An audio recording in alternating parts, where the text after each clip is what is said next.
Hello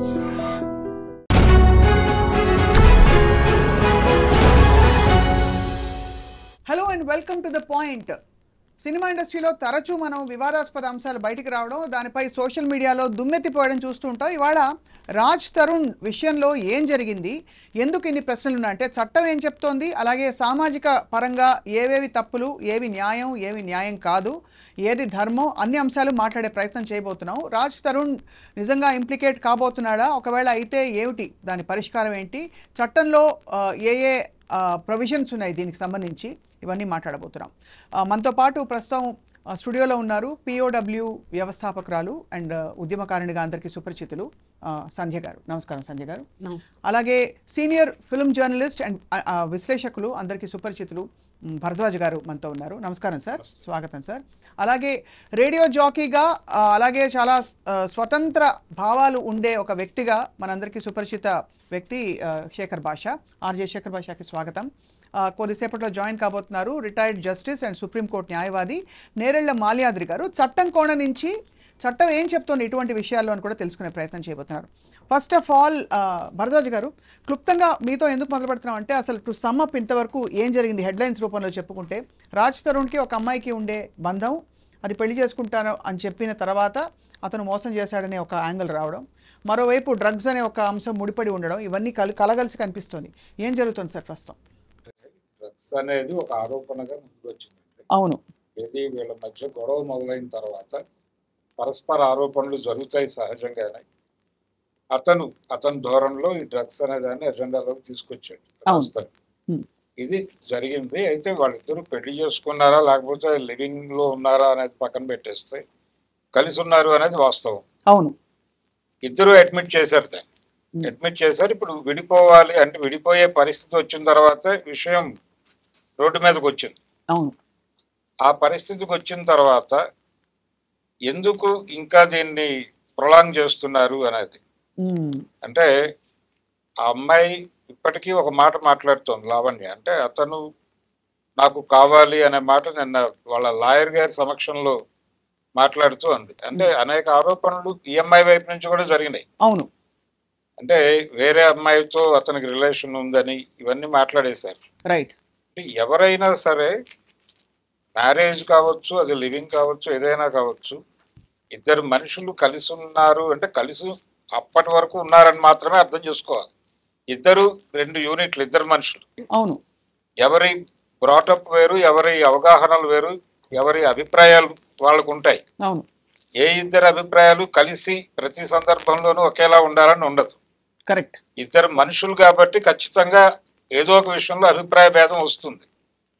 వచ్చినప్పుడు కలిసి ప్రయాణం చేయడం కుదరదు అనుకున్నప్పుడు తక్షణం విడిపోయే హక్కు ఉండాలి. అవును, అంటే వాస్తవానికి ఒక పాత ఇది వెడ్డింగ్ కార్డ్ లోనే విడిపోయే హక్కు రిజర్వ్ చేసి వీళ్ళిద్దరినే కలిపి ఉంచుతున్నామని రాయొచ్చు, తప్పేం లేదు. అయితే ఎందుకు ఇది వీళ్ళు ఎప్పుడైతే రప్చర్ అయిపోయిందో ఇంక విడిపోవడమే పరిష్కారం దానికి. కరెక్ట్. అవును, దాన్ని ఎందుకు ఇంత సాగు కొడుతున్నారు, ఎందుకు ఇంత లాగుతున్నారు అంటే ఏదైనా ఫైనాన్షియల్ డిస్ప్యూట్స్ ఉంటే తప్ప, ఆర్థిక లావాదేవీలు, ఆస్తిపరమైనటువంటి వ్యవహారాలు ఉంటే తప్ప రైట్, ఇది ఇంత లాగదు. సో సంధ్య గారు, ఈ విషయంలో ఇంత రాద్ధాంతం జరగడానికి అంటే వ్యక్తిగత విషయాలు వద్దని అనుకున్నాం, కానీ ఒక అమ్మాయి వచ్చి ఇతను నాతో సన్నిహితంగా ఉన్న తర్వాత ఇప్పుడు కాదని వెళ్తున్నాడు ఇంకొక అమ్మాయితోటి అని ఆరోపణ వేయడం, దానికి అది శిక్ష పడుతుందని చర్చించుకోవడం. ఎందుకంటే సుప్రీంకోర్టు ఇటీవల కాలంలో మనకు తెలిసినంత వరకు వివాహ బంధంలో ఉన్న తర్వాత కూడా ఇద్దరు కన్సెంటింగ్ అడల్ట్స్ మధ్య శారీరక సంబంధాలు ఉన్నా కూడా అది తప్పు కాదు, నేరం కాదు అని సూచించినట్టు మనకి తెలుసు. మేము తప్పుగా అర్థం చేసుకుని ఉంటే దయచేసి దాన్ని సవరించి మాకు చెప్పవలసిందిగా కోరుతున్నాం. అంటే ఇక్కడ రెండు విషయాలండి. సుప్రీంకోర్టు ఎవరి మధ్య బంధాన్నైనా విత్ కన్సెన్సెస్ అని చెప్పింది. సామాజికంగా కూడా అది కరెక్ట్. సరే, ఇప్పుడు కోర్టు కూడా నిర్ధారించింది ఇద్దరు అసలు without consent don't touch her. అవును, అసలు any relationship is with conscience. అవును, కానీ మనకి ఆ విత్ కన్సెన్సెస్ రిలేషన్స్ చుట్టూ కూడా గాసిపింగ్, విపరీతమైన చర్చలు, వాళ్ళ వ్యక్తిగత జీవితాల్లోకి, వాళ్ళ బెడ్రూముల్లోకి చొచ్చుకుని పోయి మాట్లాడాలు, ఇంకా వాళ్ళ గొడవలు ఎవరెవరెవరో ఆడాళ్ళైనా మగాళ్ళైనా మనుషులు ఇతరులని సంబంధం లేనివాళ్ళని ఉన్నోళ్ళని తీసుకురావడాలు, వాటి విశ్లేషణలో పెట్టడం. వాటిని చర్చించడాలు, విశ్లేషించడాలు, మీడియా చేయడాలు కూడా కరెక్ట్ కాదు. ఇవి రెండు వేరువేరుగా చూద్దాం. ఒక స్త్రీ పురుషుల మధ్య అది ఏ బంధమైనా ఇప్పుడు లివింగ్ టుగెదర్లో కూడా భద్రతను కల్పించింది సుప్రీంకోర్టు. అవును, అది పెళ్ళ, చట్టబద్ధంగా పెళ్ళ, లివింగ్ టుగెదరా, ఆ లివింగ్ టుగెదర్లను సైతం సుప్రీంకోర్టు గుర్తించింది. కాబట్టి ఇద్దరు కొంతకాలం రిలేషన్షిప్లో ఉన్నాక ఆ రిలేషన్షిప్ని వాళ్ళు తేల్చుకోవచ్చు, వాళ్ళకి ఆ హక్కులు ఉన్నాయి. అంటే ఇందులో ఇందాక భరద్వాజ్ గారు కరెక్ట్గా చెప్పారు. అందులో లావాదేవీలు ఎన్నో ఉండొచ్చు, డబ్బులు ఉండొచ్చు, ఒక పెళ్ళి అనే ప్రామిస్ ఉండొచ్చు, లేదా ఇదొక తరహా పెళ్లిగా భావించవచ్చు. నాకు అన్యాయం జరుగుతుందని అమ్మాయి భావించవచ్చు, అమ్మాయి లీగల్ ఫైట్ చేయొచ్చు. కానీ ఇది మేము గత 40 ఏళ్ళుగా మేము ఒక పాలసీ తీసుకున్నాం. ఏ స్త్రీ అయినా నాకు పెళ్లి పేరుతో మోసం జరిగింది, నాకు పెళ్లి చేసుకుంటాను, నాకు అబార్షన్లు అయినాయి, పెళ్లి కావాలి అని ఆమె ఇళ్ల ముందు కూర్చుంటేనే మేము వద్దన్నాం. ఇళ్ల ముందు కూర్చుంటే దొరికేది కాదు ఆత్మగౌరవం. అవును, ఇళ్ల ముందు కూర్చొని దేహి అని అడుక్కునేది కాదు. నువ్వు వాడు నీకు మోసం చేస్తే ఆ మోసగాడితో ఉండాలా వద్దా తేల్చుకో. ఫస్ట్ అది కొంతకాలం రిలేషన్షిప్ నిజం, ఆ తర్వాత మోసంగా బయటపడినప్పుడు ఆ మోసగాడే కావాలి అంటే నువ్వు అక్కడ ఆత్మగౌరవాన్ని కోల్పోవడమే. కాబట్టి నువ్వు ఆ ఇళ్ల ముందు కూర్చొని చేసే ధర్నాలకు మేము రామని స్టాండ్ తీసుకున్నాం 40 ఏళ్ళుగా. మొదటి కేసు మింజులా చౌదరి చేసాం, మళ్ళీ లాస్ట్ కేసు కూడా అదే 86. తర్వాత ఇప్పటి వరకు మేము ఆ కేసులు చేయట్లా.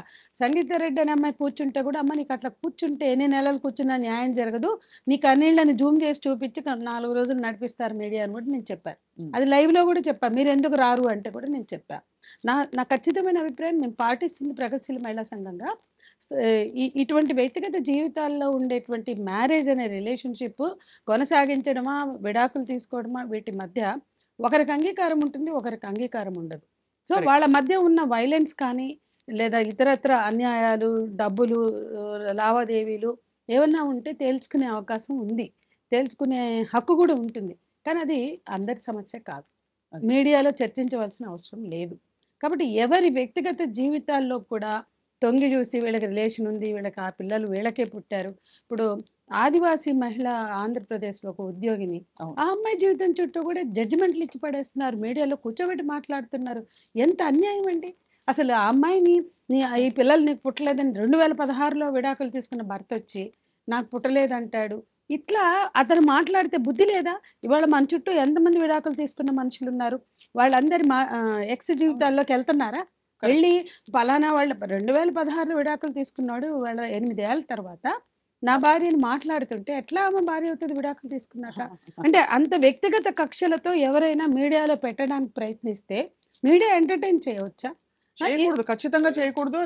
రాజకీయం, తెలుగు రాజకీయము, అలాగే ఎంటర్టైన్మెంట్ ఇది సెగ్మెంట్, ఈ రెండు కూడా ప్రస్తుతం ఈ ఇష్యూస్ తోనే నడుస్తున్నాయి. అంటే నేనేమంటున్నా అంటే ఇది ఎంత సంకుచితం అంటే, ఇంకా ఇటువంటి వ్యక్తిగత జీవితాల్లో మసాలాలు వినుకుంటూ మాట్లాడుకుంటూ మనం బతుకుతున్నామంటే మనం ఎంత దిగజారి బతుకుతున్నాం అంటే. నేను ఎవరి వ్యక్తిగత జీవితాలైనా కావచ్చు, ఇక్కడ అమ్మాయి కరెక్ట్ అబ్బాయి కరెక్ట్ అని నేను జడ్జిమెంటల్గా లేను, కానీ వాళ్ళిద్దరు తేల్చుకునే స్పేస్ ఒక పరిధి వరకు. సంధ్య గారు, అంటే సమాజ నిర్మాణంలో తప్పులు రైట్లు, ధర్మం అధర్మం అనే ఒక వ్యవస్థ ఇప్పుడు మారుతున్న కాలంలో అవి ఏర్పరచుకుంటున్న టైంలో ఖచ్చితంగా పబ్లిక్ పర్సనాలిటీస్ జీవితాలు ఇంకా కొంచెం మరింత స్క్రూటినీకి వస్తాయి, మరింత పబ్లిక్ చేయాల్సిన అవసరం. అంటే నేనేమన్నంటే వాళ్ళ భద్రత అనేది ఇక్కడ ఒకటండి, వాళ్ళకి హక్కులు, వాళ్ళ భద్రత, ఈ రెండు కన్ఫ్యూజ్ అవుతున్నాం మనం.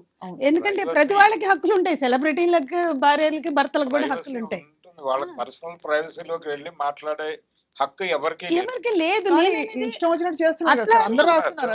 ఒక ఆడపిల్లకి హక్కులు లేవా? ఒక ఆడపిల్ల మోసానికి గురైతే, ఎందుకంటే వాళ్ళ ఈ సమాజంలో మగవాళ్ళు అవసరం ఉన్నంత కాలం వాడుకుని ఆ తర్వాత వదిలేసేటువంటి అవకాశాలు చాలా కనపడుతున్నాయి. అక్కడ నాకు అన్యాయం జరిగిందని అమ్మాయి ముందుకు వస్తే ఆ అమ్మాయికి చట్టంలో ఉన్నటువంటి అనేక ప్రొవిజన్స్ ఉన్నాయి, ఆ ప్రొవిజన్స్ లో ఆమె ఫైట్ చేయొచ్చు. కానీ ఆమె తన ఎగోనితో, తన బాధతో, తన కోపంతో ఉన్నప్పుడు ఆమె ఫైట్ చేస్తున్నప్పుడు ఆమె మీడియాకి వచ్చిన మీడియా కొన్ని పారామీటర్స్ పెట్టుకోవాలా. ఎవరి వ్యక్తిగత జీవితాల్లోనూ జడ్జిమెంటల్ గా ఉండొద్దు.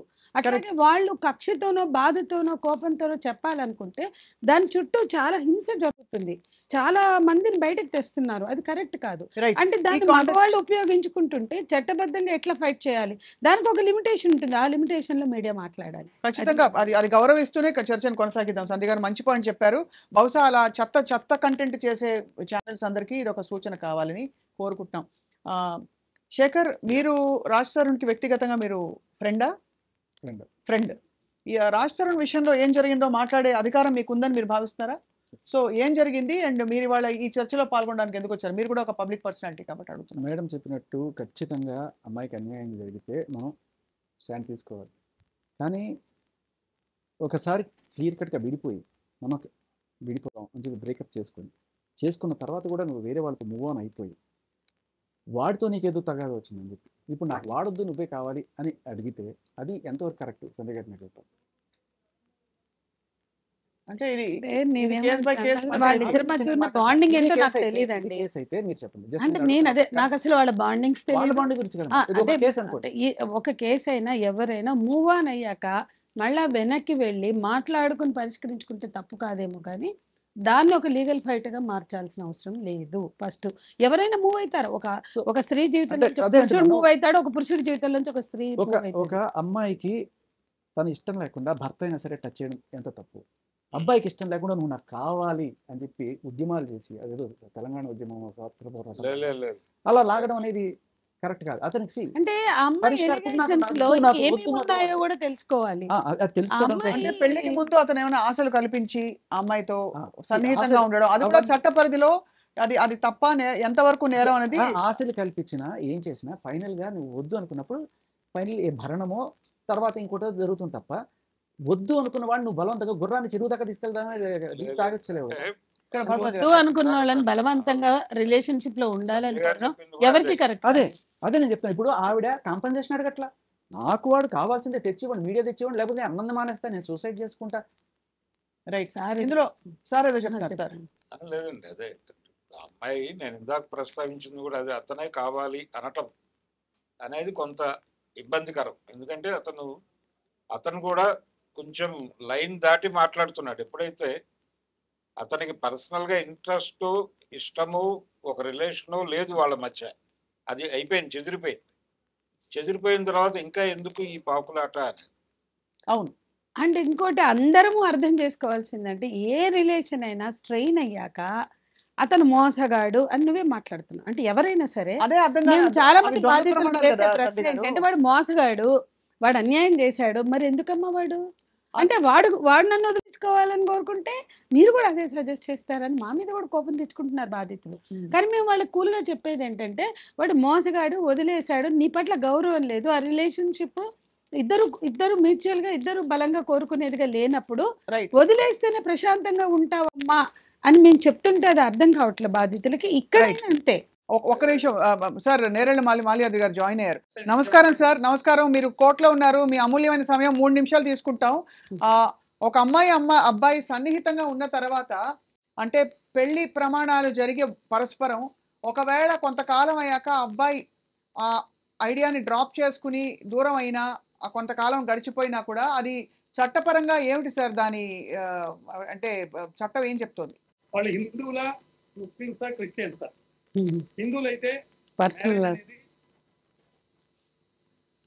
సార్ హిందువులైతే వాళ్ళు ఇద్దరు కూడా 7 అడుగులు నడవాలి సప్తపది ముందుల, అప్పుడే అది పెళ్లిగా గుర్తించుకోవస్తుంది. ఓకే లేదంటే సార్. వాళ్ళ కుల ఆచారాల ప్రకారం పెళ్లి చేసుకోవాలి. రైట్. అది కూడా కాకపోతే ఆనరబుల్ జస్టిస్ రామస్వామి గారు సుప్రీంకోర్టులో ఒక తీర్పు ఇచ్చారు సార్.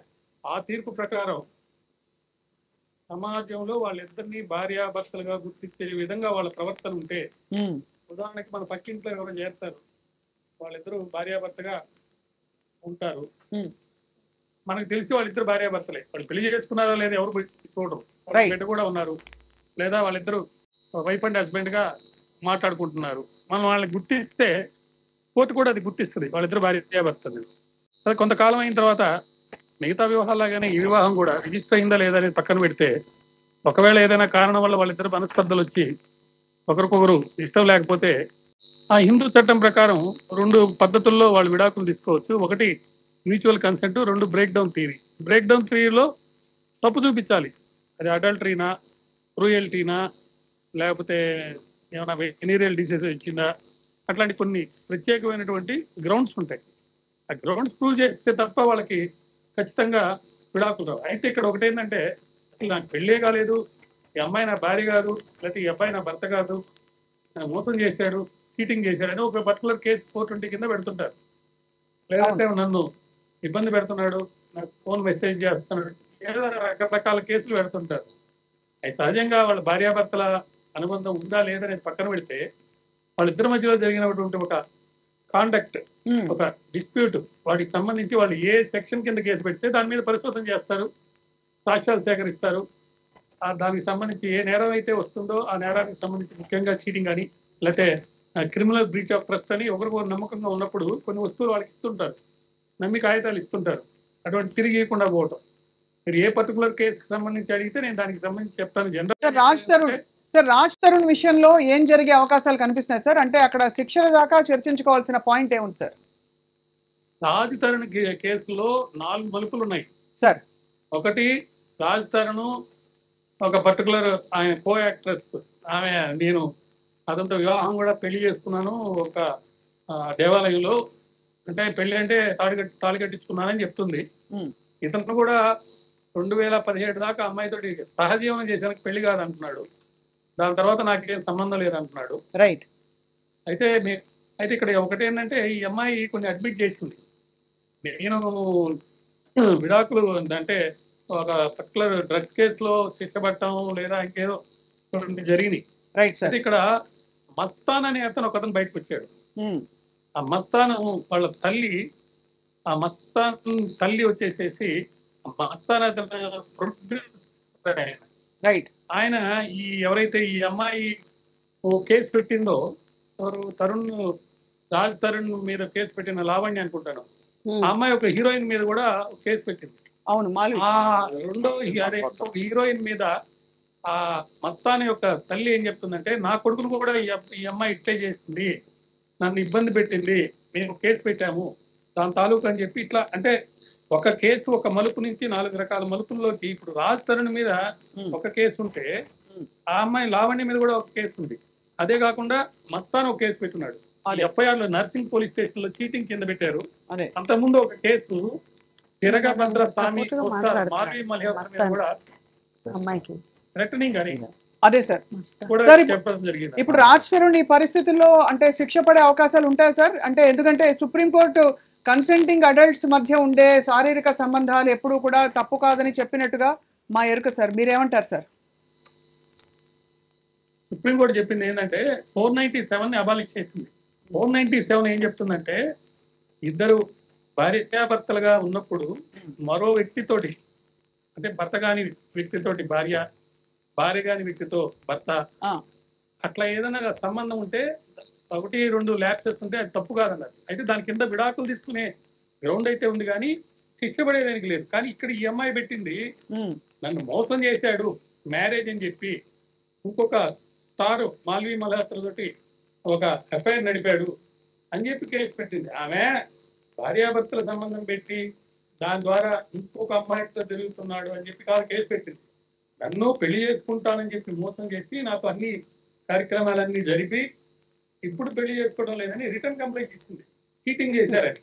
చీటింగ్ వచ్చేసి 7 years పనిష్మెంట్, 7 years పనిష్మెంట్ ఉన్న కాబట్టి 41 year నోటీస్ ఇస్తారు. ఇప్పుడు ఈ కంప్లైంట్ ఎప్పుడు ఇచ్చారు అనేది చాలా ఇంపార్టెంట్, డేట్ ఆఫ్ కంప్లైంట్. తర్వాత ఇంకోటి ఏంటంటే, లావణ్య అనే అమ్మాయి బయట చెప్పిన దీని ప్రకారము మాల్వీను వాళ్ళ బ్రదరు ఇబ్బంది పెట్టి థ్రెటన్ చేశారంట. రైట్. లాస్ట్ సెప్టెంబర్ నుంచి, అంటే పోయిన సంవత్సరం సెప్టెంబర్ నుంచి. ఆ అమ్మాయి చెప్పేది కూడా 15 ఏళ్లలో 11 ఏళ్ళు కలుస్తున్నాము, నన్ను వదిలేశాడు అని చెప్పి చెప్తుంది. అట్లా ఈయనేమంటున్నాడు, నేను పెళ్ళే చేసుకోలేదు, 2011 నుంచి 17 మధ్య ఉంది, మాకు రిలేషన్షిప్ ఉంది, కానీ నన్ను ఎందుకు థ్రెటన్ చేస్తుంది, ఆమె డ్రగ్స్ కేసులో అరెస్ట్ చేశారు, మస్తానతో కూడా చీటింగ్ కేసులో ఉంది, అటువంటి అమ్మాయి నన్ను భార్య అని చెప్పడం ఏంటి అని చెప్పి ఆమె చెప్తుంటే, మాల్వి వచ్చి నన్ను వదిలేసేయండి ఈ కేసులో నుంచి, రైట్ అన్నింటినీ చెప్తున్నారు. నేను ఆయన్ని రఫ్తాన్ని అసలు కలవటం లేదు, 8 నెలల నుంచి నేను మాట్లాడటం కూడా మానేశానని చెప్తున్నాను. సార్ నేను అది జరిగింది. రైట్ సార్, ఆర్జే శేఖర్ ఇక్కడ మనతో ఉన్నారు సార్. మీతో ఒక్క నిమిషం ఒక ప్రశ్న అడగదలిచాడండి. సార్ నేను ఒక complaint Guntur Pattabhipuram police station పరిధిలో ఈవిడ మన లావణ్య మస్తాన్ సాయి మీద పెట్టిన కంప్లైంట్, అది ఎఫ్ఐఆర్ కూడా అయింది. ఆ కంప్లైంట్లో ఆవిడ పొందుపరిచిన విషయాలు ఏంటంటే, నాకు మస్తాన్ సాయి అనే అతను మార్చి ఏదో 2023 మధ్యలో తెలుసు నాకు. ఎవరు ఉన్నిత్ రెడ్డి అనే ఎవరైతే డ్రగ్ పెడ్లర్ ఉన్నాడో ఆయన నాకు ఈయన పరిచయం చేశాడు. తర్వాత ఆ మస్తాన్ సాయి నెల రోజులు నాతో తిరిగి ఒకరోజు నాకు ప్రపోజ్ చేశాడు. ప్రపోజ్ చేసిన తర్వాత నేను యాక్సెప్ట్ చేశాను అతని లవ్ని. అయితే అప్పటి నుంచి చాలాసార్లు నేను అతను కలిసి మా ఇంటి పైనే ఉన్నాము, అంటే ఇప్పుడు ఏదైతే రాజ్ తరుణ్ కోకాపేటలో ఉందో ఆ పైనే ఉన్నాము. తర్వాత కొన్నాళ్ళు అతనింటికి కూడా నేను వెళ్ళేదాన్ని. అలా ఉన్న తరుణంలో మార్చి 22, 2023న వాళ్ళ చెల్లెలి పెళ్లి ఉందని చెప్పి గుంటూరులో తను నన్ను ఇన్వైట్ చేశాడు. నేను అక్కడికి వెళ్ళినప్పుడు అన్నపూర్ణ రాయల్ అనే లాడ్జ్లో నన్ను బస చేయించాడు. అక్కడ నేను అతను పెళ్లికి వెళ్ళకపోయినా 22వ తేదీ నుంచి 31వ తేదీ వరకు మధ్యలో ఒక్కరోజు ఏదో గ్యాప్ ఉంది, హైదరాబాద్ వచ్చి వెళ్ళింది. బట్ ఈ 10 రోజులు తనతోనే ఉన్నాను, ఆ లాడ్జ్లోనే తను నేను కలిసి ఉన్నాము.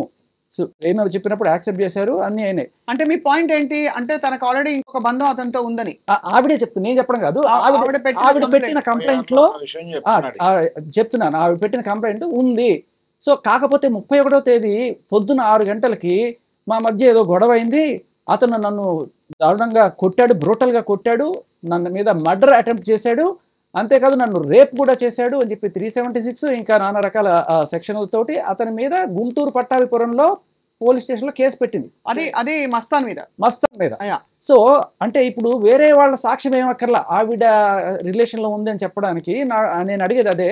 మళ్ళీ ఇప్పుడు తిరిగి వచ్చి ఇది ఆవిడ సో ఆవిడ ఈయనతో ఉంటుండగా మస్తాన్ సాయితో కొన్నాళ్ళు వాళ్ళ ఇంట్లోనూ ఈవిడ ఇంట్లోనూ తర్వాత లాడ్జిలో ఒక 10 రోజులు ఇన్ని ఉన్న తర్వాత ఆయన అంటే ఇప్పుడు మస్తాన్ సాయితో ఆవిడ ఉన్నందుకు ఆవిడే అర్హురాలు అవుతుందా ఈయన మీద కేసు వేయడానికి అనేది? సార్ ఈయన మీద కేసు వేరు, ఆ కేసు వేరు. ఈయన మీద కేసు నన్ను మోసం చేశాడు అంటే కాదు రాజ్ తరుణ్ డిఫెన్స్ లో నేను 2017 తర్వాత ఆవిడతో ఉండట్లేదు, ఈవిడ మూవ్ ఆన్ అయిపోయింది మస్తాన్ సాయి తోటి అని చెప్పడానికి రాజ్ తరుణ్ చూపించేది ఇది. ఆవిడ మూవ్ ఆన్ అయిపోయిన తర్వాత ఆయనతో ఉంటుండగా ఆయనతో ఈ గొడవ జరిగి ఇంత తలపగలు కొట్టి ఇంత అయిపోయిన తర్వాత నేను తిరిగి వచ్చి మళ్ళీ రాజ్ తరుణ్తో ఉంటాను అంటుంది. కరెక్టా జస్టిస్ గారు? బేసిక్ గా వాళ్ళిద్దరు ఆల్రెడీ విడిపోయారు, ఆవిడ వేరే సంబంధంలోకి వెళ్ళిపోయింది. మళ్ళీ ఇప్పుడు తిరిగి వచ్చి మేము ఇద్దరం కలుసుందాం అనుకుంటున్నాం, నాకు రాజ్ తరుణ్ కావడంలో ఎంతవరకు సబబు ఉంది అంటే ఆమె మూవ్ ఆన్ అయిపోయిన తర్వాత చట్టం దీన్ని మోసంగా ఎలా తీసుకుంటుందని? అది 2 పాయింట్లు ఇక్కడ. చట్టం దీన్ని ఎలా చూస్తుంది? వాళ్ళు ఎప్పుడు ఎవరిని వదిలేశారనేది పక్కన పెడితే రాజ్ తరుణ్ అనే వ్యక్తి ఈ అమ్మాయితో సహజీవనం చేశానని ఒప్పుకున్న తర్వాత కావాల్సింది మనకు పాయింట్ ఏంటంటే అతను ఈ అమ్మాయిని మోసం చేశాడా లేదా, అది ఈ అమ్మాయి అతన్ని మోసం చేసిందా అనే పాయింట్ ఆ కేసులో చూస్తారు.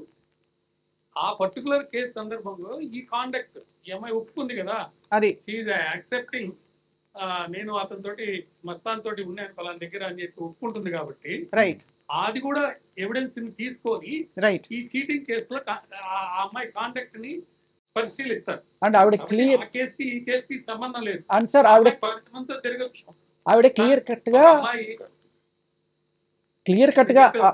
సార్ చెప్పండి.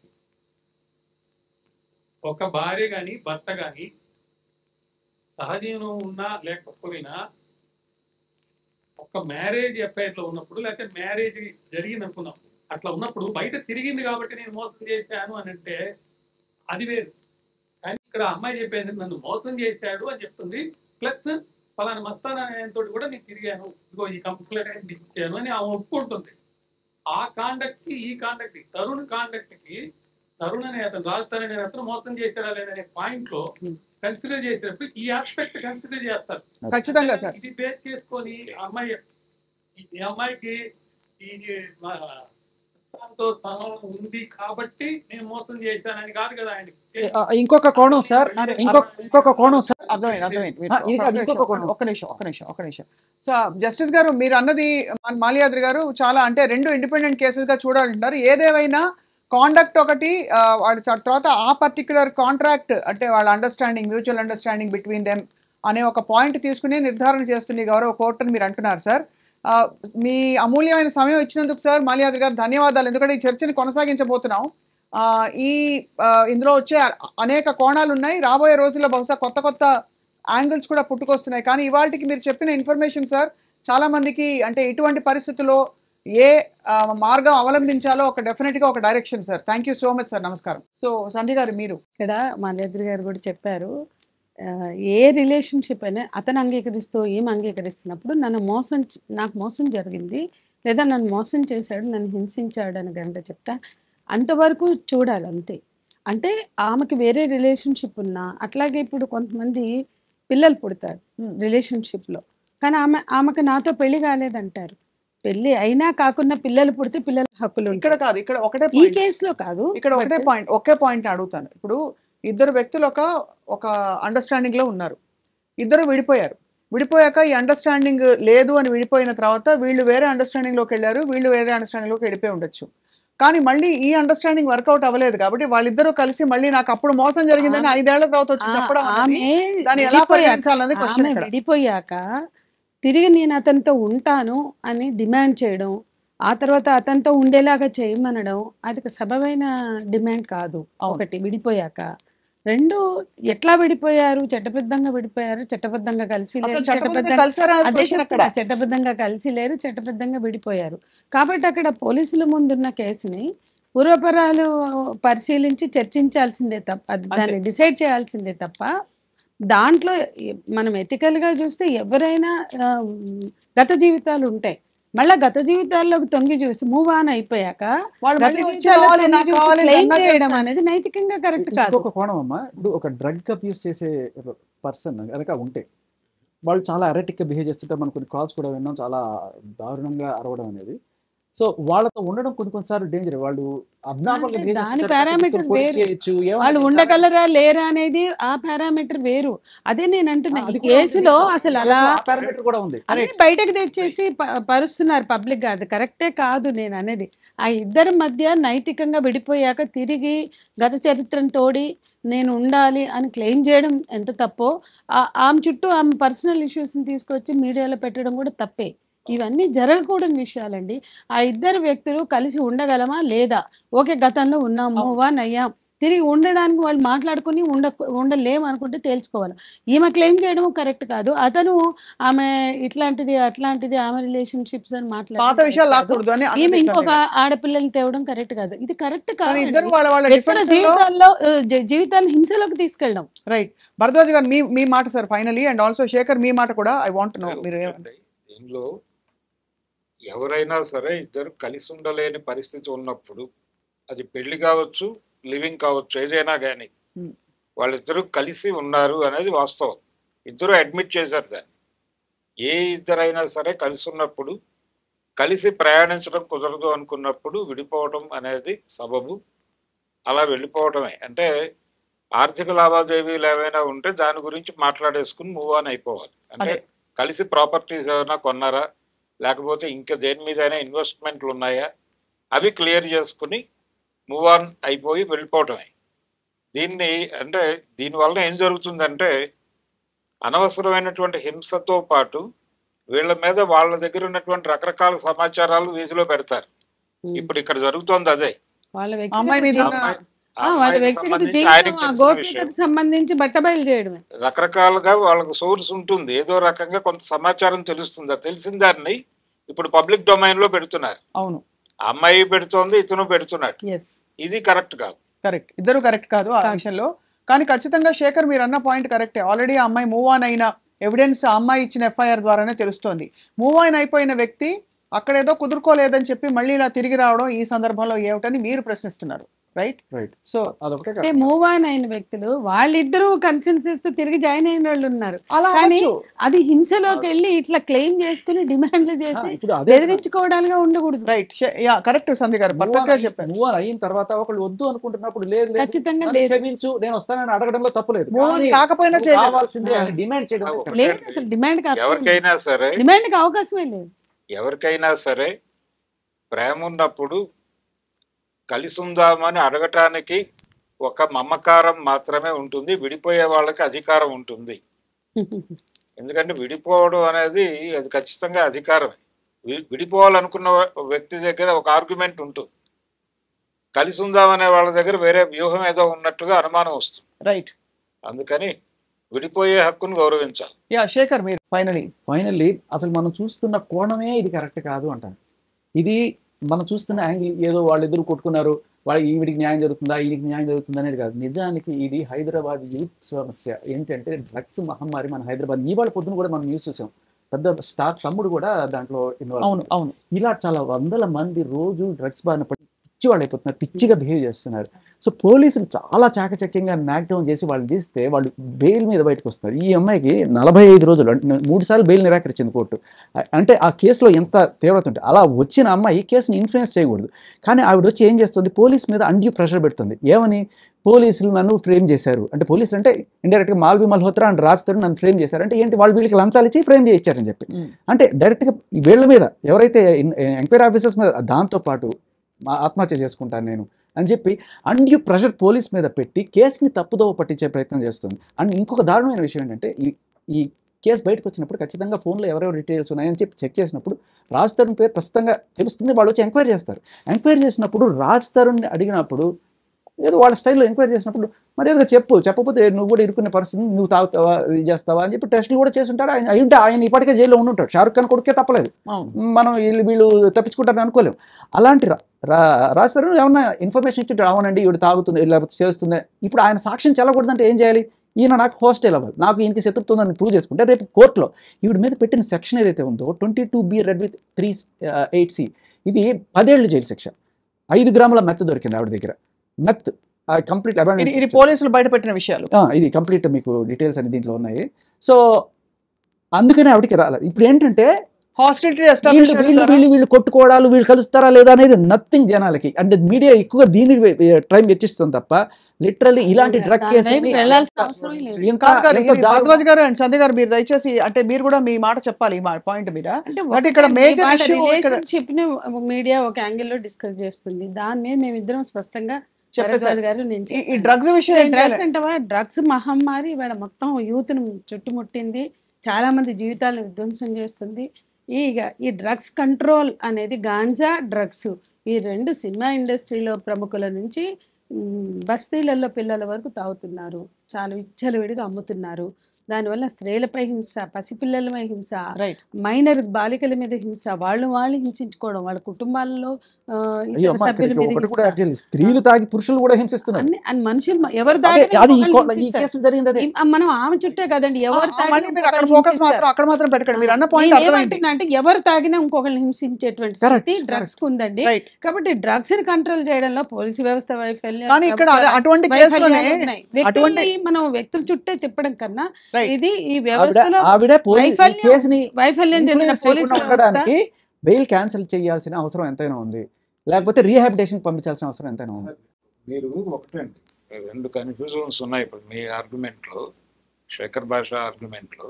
ఒకటేమో ఆ అమ్మాయి ఈ డ్రగ్స్ కేసులో నుంచి బయటపడటానికి ఇది ఏమైనా చేస్తోందా అనేది ఒకటి నేను అడుగుతున్నాను. ప్రధాన అసలు అదే సార్ జరిగేది, మెయిన్ కోణం మనం అలాగే చూడాలి దీన్ని. లేదు అమ్మాయి దానిలో నుంచి బయటపడటానికి ఇది ఎందుకు వాడుతోంది,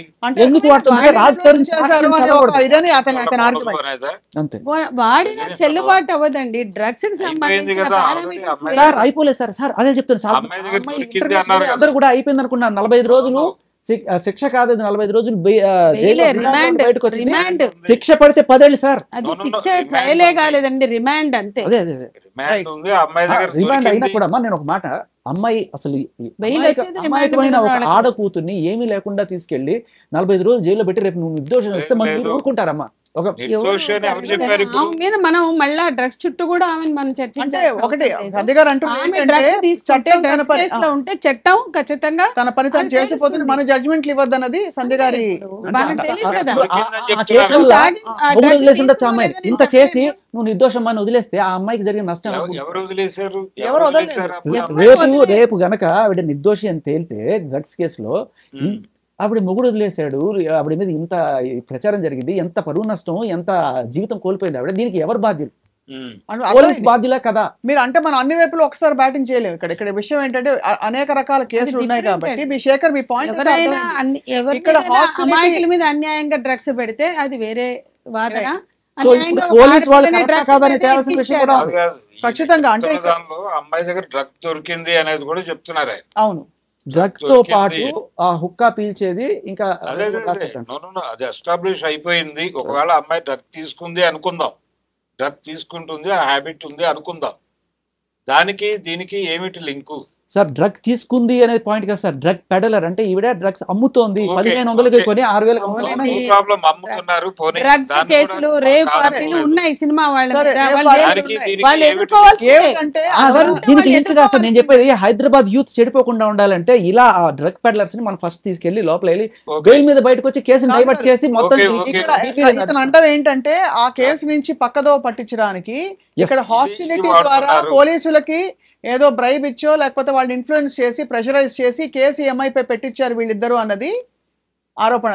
ఈ అమ్మాయి చాలా మంది డ్రగ్స్ లో ఇరుక్కున్న బడాబాబులు అందరూ చేస్తున్నారు అదే. ఇక్కడ ముగిస్తూ ఒకటే చాలా మంది బడాబాబులు లేదా హీరోలో బడాబాబులో డ్రగ్స్ కేసులో డ్రగ్స్ పెడ్లర్స్ గా ఉన్న వాళ్ళు చేస్తున్నది అదే. ఈ అమ్మాయి అది కూడా చేస్తే చట్టం ఉంది కదా, చట్టం చేసుకుంటుంది. అయితే ఇక్కడ పాయింట్ ఏంటంటే మీరు అన్నట్టుగా శేఖర్, ఒకవేళ ఇది నిజంగా హాస్టిలిటీ ద్వారా వీళ్ళు పెట్టిస్తే అంత పెద్ద పోలీస్ వ్యవస్థ ఇంత సీరియస్ కేసు వాళ్ళు అనేది క్వశ్చన్ వాళ్ళకి తెలియదా? కాబట్టి అక్కడ ఎక్కడో ఏదో విషయం ఉన్నట్టే. కానీ అవన్నీ నిర్ధారణ అయ్యే వరకు ఒకటి మాత్రం క్లియర్ గా ఇక్కడ ఈ రిలేషన్షిప్ మీద కాదు అని ఫోకస్ చేయాల్సింది. ఇక్కడ పార్టీలు ఎవరెవరైతే ఉన్నారో వాళ్ళ బిగ్ పిక్చర్ హైదరాబాద్ మొత్తం నాశనం కాబోతుంది. జస్ట్ అదే చెయ్యాలా? హైదరాబాద్ మొత్తం నాశనం కాబోతుంది. ఆ అమ్మాయి అని కాదండి, మొత్తం డ్రగ్స్ ఆమె చుట్టూ డ్రగ్స్ పోలీసు వైఫల్యం, పోలీసు వ్యవస్థ వైఫల్యము, డ్రగ్స్ సరఫరా మీద.